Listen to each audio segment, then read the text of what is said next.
A ver, imaginen la siguiente escena. Año 2014. El Estado boliviano tenía en el banco un colchón financiero de más de 13.500 millones de dólares. O sea, era literalmente la envidia de toda la región. Sí, una cifra monumental para la economía del país en ese momento. Exacto. Pero damos un salto rápido, apenas una década después, y ese mismo país se encuentra, raspando el fondo de los ahorros de jubilación de la gente, enfrentando escasez de dólares, haciendo filas interminables por combustible. Y todo esto simplemente para mantener las luces encendidas. Es un contraste brutal, la verdad. Lo es. Y la gran pregunta que surge es, ¿cómo es que una nación quema un milagro económico histórico en menos de 10 años? Les doy la bienvenida a un nuevo análisis profundo donde vamos a desempacar precisamente esto. Lapsos no ocurren por generación espontánea. Tampoco son un desastre natural que nadie vio venir. Claro, no es un terremoto. Exacto, no lo es. Es el resultado muy predecible de una cadena de decisiones estructurales. Y eso es lo que expone, con una claridad que da un poco de miedo, la serie de informes titulada Un giro económico para Bolivia, que fue elaborada por el Growth Lab de la Universidad de Harvard. Y precisamente esa pila de documentos del Growth Lab es nuestro foco de hoy. Nuestra misión no es simplemente recitar estadísticas aburridas o leer gráficos que nadie entiende. O sea, queremos tomar esta crisis macroeconómica, que a veces parece que solo existe en los pasillos de los ministerios, y traducirla en lecciones súper prácticas. Sí, bajarlo a la realidad del día a día. Exactamente. Queremos explicar cómo el manejo del dinero de un país termina dictando por qué las cosas en el supermercado cuestan más o cómo paraliza las metas personales y las oportunidades futuras de la juventud. Lo vamos a explicar como si estuviéramos en una clase de secundaria, para que quede clarísimo. Me parece perfecto, porque hay una desconexión enorme allá afuera. O sea, la gente nota que su dinero rinde menos o que de repente pedir un crédito en el banco es misión imposible, pero casi nadie logra conectar esa realidad de su bolsillo con las decisiones políticas que se tomaron hace 10 años. Claro, parece magia negra, pero no lo es. Así es. Y estos documentos de Harvard funcionan como una especie de, digamos, autopsia financiera. Nos muestran que la crisis de hoy no explotó ayer por la tarde, sino que se viene gestando en cámara lenta desde hace mucho tiempo. Ok, vamos a desempacar esto, paso a paso. Y para hacerlo súper digerible, vamos a usar analogías, listas de conceptos rápidos y hasta un pequeño cuestionario más adelante. Pero a ver, para entender por qué falta dinero hoy, primero hay que entender de dónde venía toda esa abundancia de ayer. Y eso nos lleva directo al famoso auge del gas natural. Para que todos estemos en la misma sintonía, creo que es vital definir 3 palabras clave de manera muy sencilla. Son los pilares de esta historia. A ver, la primera es nacionalización. Ok, nacionalización. Básicamente es cuando un gobierno decide tomar el control, la propiedad y el manejo de una industria entera, que antes era de empresas privadas. La segunda palabra es inversión extranjera. Que suena a dinero que viene de afuera, ¿no? Exacto. Es el INEO, la tecnología y hasta las máquinas gigantes que empresas de otros países traen para construir cosas enormes. Por ejemplo, sacar gas a 3.000 metros bajo tierra. No es barato. Definitivamente no. Y la tercera palabra de nuestra lista. El famoso déficit, que en resumen es gastar más de lo que entra, así de simple, ya sea un gobierno, una empresa o una familia. Y el déficit es la raíz de casi todos los dolores de cabeza financieros, la verdad. Bueno, teniendo esos 3 conceptos claros, vamos a hacer nuestro clásico TLDR, el resumen rápido en una sola frase, de lo que pasó en el segmento 1. A ver. Bolivia tenía muchísimo gas, pero el gobierno cambió las reglas del juego, asustó a los inversores extranjeros, dejaron de buscar nuevas reservas y bueno, ahora el gas se está acabando. Fin de la historia. Sí, un resumen bastante preciso. O sea, si miramos los datos del informe, en la década de los 90 se pusieron reglas muy claras. Eso atrajo muchísima inversión extranjera y las reservas de gas probadas se multiplicaron por 7. Espera, por 7. Por 7. Pasaron de 3.8 a 27.4 trillones de pies cúbicos. Una barbaridad.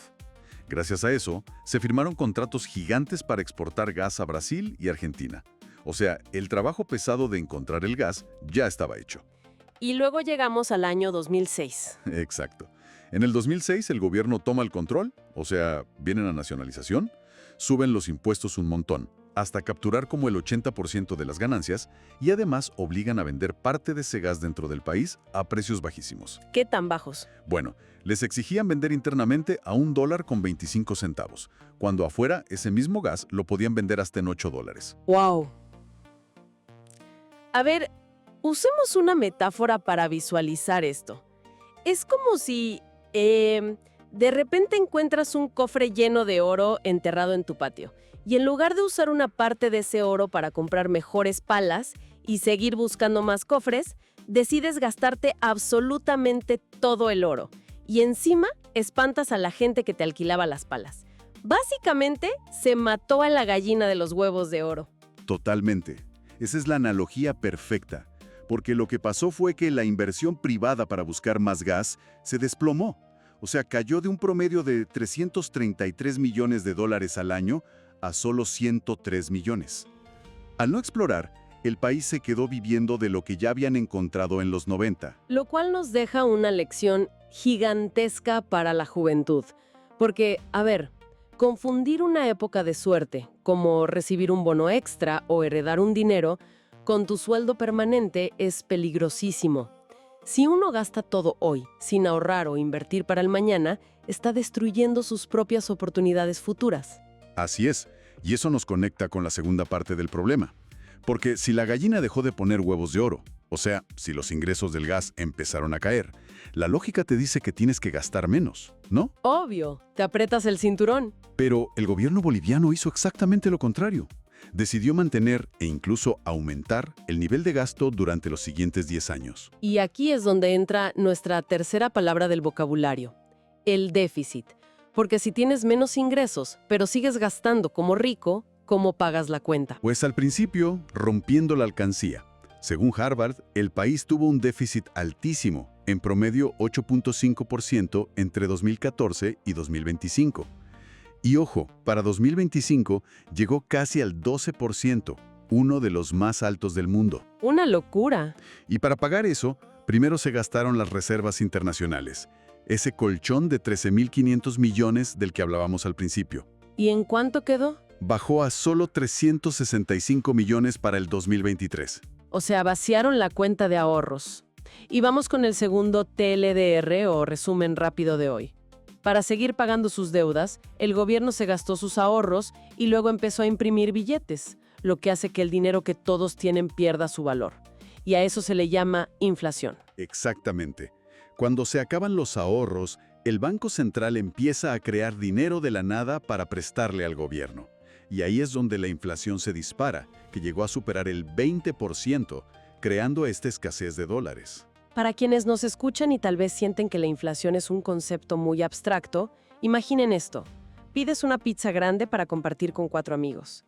Cada uno tiene sus buenas porciones, pero de repente llegan 8 amigos más a la fiesta.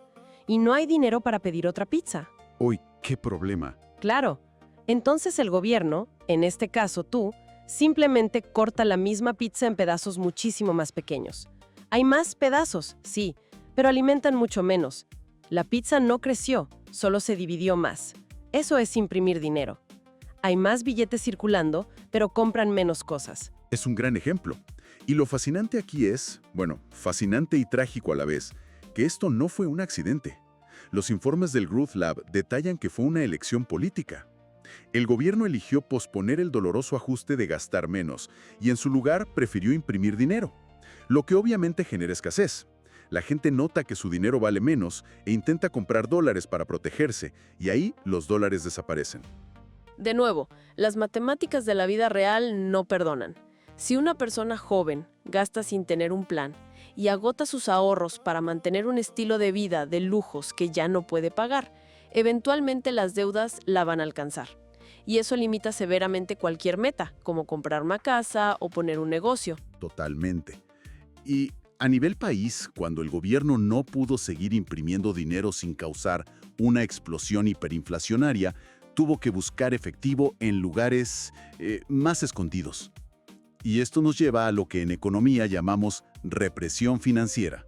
Ay, este tema a mí me parece que es donde se pone realmente interesante. O bueno, más bien aterrador, porque estamos hablando de el robo silencioso de los ahorros de toda una vida. Sí, es un tema súper delicado. Para desglosar esto vamos a hacer un mini cuestionario de verdadero o falso, ¿te parece? Para ir derribando mitos. Estoy listo, a ver. Perfecto. Atención a nuestra audiencia. Afirmación número 1 de verdadero o falso. ¿El dinero que te descuentan cada mes para tu jubilación está guardado de forma segura en una bóveda, esperando por ti? ¿Verdadero o falso? Completamente falso. Y el informe lo documenta de forma muy clara. El gobierno, a través de una entidad pública que se llama gestora, tomó el control de los fondos de pensiones. Y en lugar de invertir ese dinero en cosas rentables, usa el dinero de los futuros jubilados para comprarle su propia deuda al gobierno. Espera. O sea, ¿el gobierno toma el dinero de los trabajadores y se lo presta a sí mismo? Exacto. Y lo peor no es eso. Lo peor es que se pagan a sí mismos unas tasas de interés reales negativas. O sea, pagan un interés que es más bajo que la inflación. ¡Wow! Es decir, que el dinero de la jubilación en realidad se está encogiendo. Así es. Harvard calcula que hay una brecha de 40.000 millones de bolivianos. Esa es la riqueza que literalmente se transfirió de los bolsillos de los futuros jubilados hacia el Estado. ¡Qué locura! Bueno, vamos con la afirmación número 2 de nuestro cuestionario.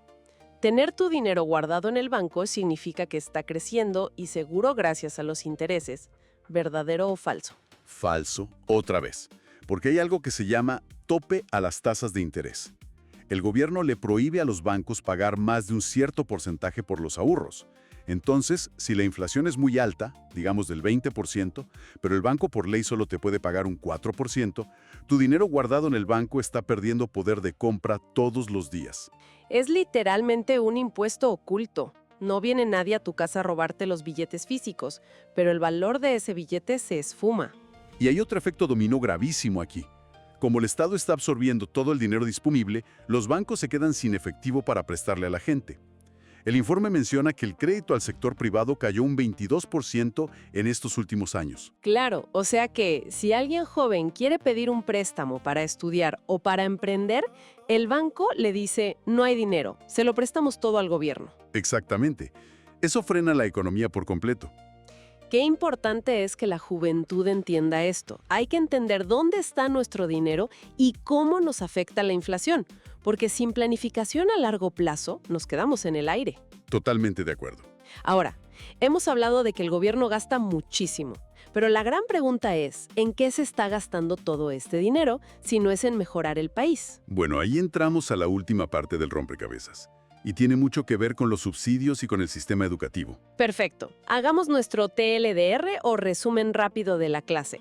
El país está gastando fortunas en subsidiar gasolina de forma súper ineficiente y las universidades están produciendo profesionales que la economía no necesita y no puede contratar. Un resumen duro, pero muy real. Vamos a usar las últimas 3 palabras de nuestro vocabulario de hoy para explicarlo. Tenemos subsidio, que es cuando el gobierno paga una parte del precio de algo para que parezca más barato en la tienda o gasolinera. Tenemos capital humano, que es simplemente la educación y habilidades que tienen los trabajadores. Y mercado paralelo, que es cuando falta una moneda, como el dólar, y la gente empieza a comprarla y venderla por su cuenta, fuera del banco. Bien, y si juntamos el tema de los subsidios con el mercado paralelo de dólares, vemos el agujero negro más grande de la economía boliviana actual. La energía. El país ya no produce suficiente petróleo, entonces tiene que importar gasolina y diésel pagando en dólares carísimos. Pero luego, por una política de subsidio, se lo vende a la gente en moneda local a precios bajísimos. Pero, a ver, siendo un poco de abogado del diablo aquí, muchos dirían que esa gasolina barata ayuda a los más pobres, ¿no? Para que el transporte público y la comida no suban de precio. Esa es la justificación política clásica. Pero el informe de Harvard demuestra que es una trampa. En realidad, los que más se benefician del subsidio son las clases altas, que son los que tienen vehículos grandes. Y como el gobierno quema tantos dólares en comprar esa gasolina afuera, genera inflación generalizada, que termina castigando muchísimo más a los pobres en el supermercado que lo que se ahorran en el autobús. Es como hipotecar la casa para poder regalarle dulces a los vecinos. Terminas perdiendo la casa entera por un beneficio diminuto. Exacto. Es totalmente insostenible. Y el segundo gran gasto ineficiente es el tema de la educación. Y esto golpea directo a la juventud y a quienes nos escuchan que están pensando en su futuro. Las fuentes muestran una paradoja muy triste, ¿no? Sí, si conectamos esto con el panorama general, vemos que Bolivia tiene tasas muy altas de matrícula universitaria. Mucha gente entra a la universidad, pero el rendimiento de esa educación es de los más bajos de toda América Latina. O sea, hay muchos graduados, pero no encuentran trabajo. Así es, las empresas buscan contratar, pero no encuentran gente con las habilidades técnicas que el mundo moderno necesita. Hay un desajuste gigante. Se gasta mucho en educación, pero no en enseñar lo que realmente demanda el mundo productivo. Es una lección vital. Estudiar una carrera solo por inercia, sin investigar qué habilidades requiere el mercado real, es como gastar dinero sin tener un presupuesto. Se invierten años de vida en un título que al final no se traduce en oportunidades. Totalmente. El capital humano solo sirve si empata con lo que la economía necesita para innovar. Bueno, hemos cubierto muchísima información hoy. Vamos a hacer una recapitulación muy rápida de todo el viaje. Vimos cómo se acabó la bonanza del gas por cambiar las reglas. Entendimos cómo el gobierno decidió no bajar sus gastos y para cubrir ese déficit, se gastó los ahorros y luego imprimió dinero, generando inflación. Ajá. Y vimos cómo esa cadena de errores terminó en una represión financiera silenciosa usando los ahorros de las pensiones de la gente, mientras se sigue gastando en subsidios ineficientes y en una educación que no está alineada con el futuro. Sí, es un panorama bastante desafiante.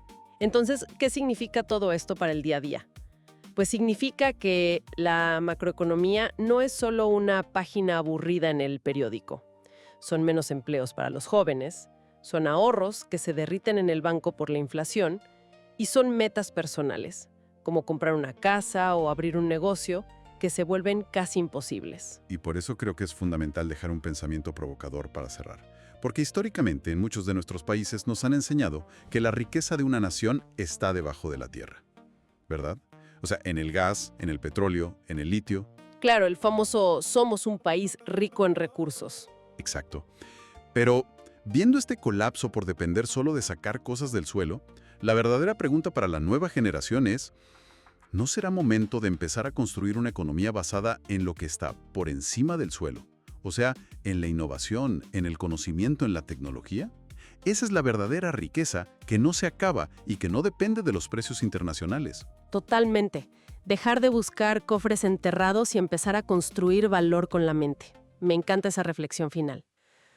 Bueno, ha sido una conversación densa, pero espero que hayamos logrado nuestro objetivo de traducir todo esto a un lenguaje claro. Agradecemos muchísimo su atención. Y la invitación a nuestra audiencia es a seguir cuestionando cómo funciona la economía a su alrededor, a exigir buenas políticas y a cuidar mucho sus decisiones financieras futuras con información real.